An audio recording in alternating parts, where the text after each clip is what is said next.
বাড়ি নাই, ঘর নাই, মা কান্না করে আমার বাচ্চাটা কই, বাচ্চা কাঁদে আমার মা কোথায় চলে গেল। এমন এক পরিস্থিতি, মানুষগুলো তেরান নিয়ে যায়, চোখের পানি ছেড়ে এরপর বিদায় হয়ে যায়। কয়দিন আর বাঁচবারে মুসলমান? চাঁদপুরের নদীকে যদি আল্লাহ 1 সেকেন্ডের জন্য হুকুম করে দেয়, চাঁদপুর জমিনটারে ধ্বংস করে দে, 1 সেকেন্ডের বেশি লাগবে না চাঁদপুর জমিনটারে ধ্বংস করার জন্য। অতএব অন্যের বিপদ দেখিয়া হাসিও না, ওই বিপদ তোমাকে আমাকে গ্রেফতার করতে 1 সেকেন্ড লাগবে না। ওয়ালা ইউশরিক বিইবাদাতি রাব্বিহি আহাদা। এবং সাবধান, সতর্ক তারা তাদের ইবাদতের মধ্যে রবের সাথে যেন অন্যকে অংশীদার না বানায়, শিরিকের মধ্যে না প্রবেশ করে। নবীজি বলেন, আখলিস দীনাকা, হে উম্মত তোমাদের ঈমান আকীদাকে পরিশুদ্ধ করো, ইয়াকফিকাল আমালুল কলিল, অল্প আমল নাজাতের জন্য যথেষ্ট হয়ে যাবে।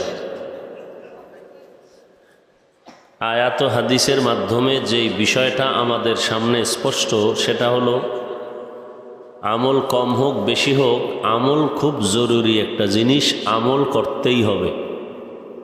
কেন?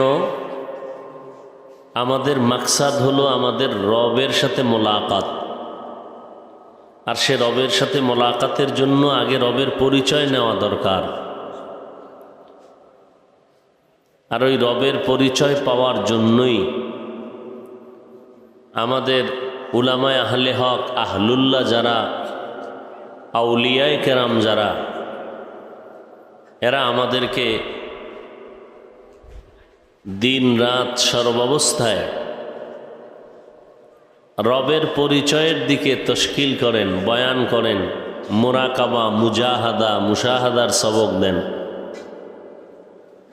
কারণ যে যাকে চিনে না সে তাকে মানে না, আর যে যাকে চিনে সে তাকে মানার মতো মানে। কেমন মানে? বলে জীবন দিতে পর্যন্ত প্রস্তুত হয়ে যায়। তাহলে রবের সাথে মোলাকাত যারা করতে চায় তাদের জন্য কর্মসূচি, যারা রবের সাথে মোলাকাত করতে চায় না তাদের জন্য কোনো কর্মসূচি নেই। জান্নাতীরা যখন জান্নাতে যাবে, আল্লাহ পাক রব্বুল আলামিন জিজ্ঞাসা করবেন, এই জান্নাতীরা, তোমাদের অন্তরে আর কোনো আশা আছে? বলে, আমাদের মোটামুটি আশা তো পূরণ হয়েছে, এত সুন্দর শান্তির ঠিকানা জান্নাত পেয়েছি। বলে, যে জান্নাতের মালিক, জান্নাত যার জন্য তোমরা অর্জন করেছো, সে রবের সাথে কি মোলাকাত হয়েছে?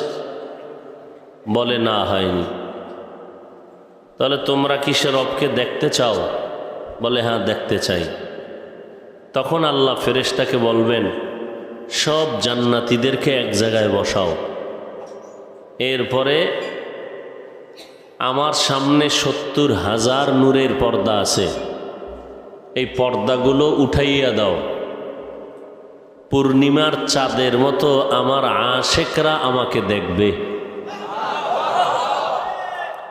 বসরা এলাকার একজন নারী, রমণী, রাবেয়া নামের, যাকে রাবেয়া বসরিয়া বলা হয়, বড় আবেদা, জাহেদা, জাকেরা, শাকেরা, সালেহা,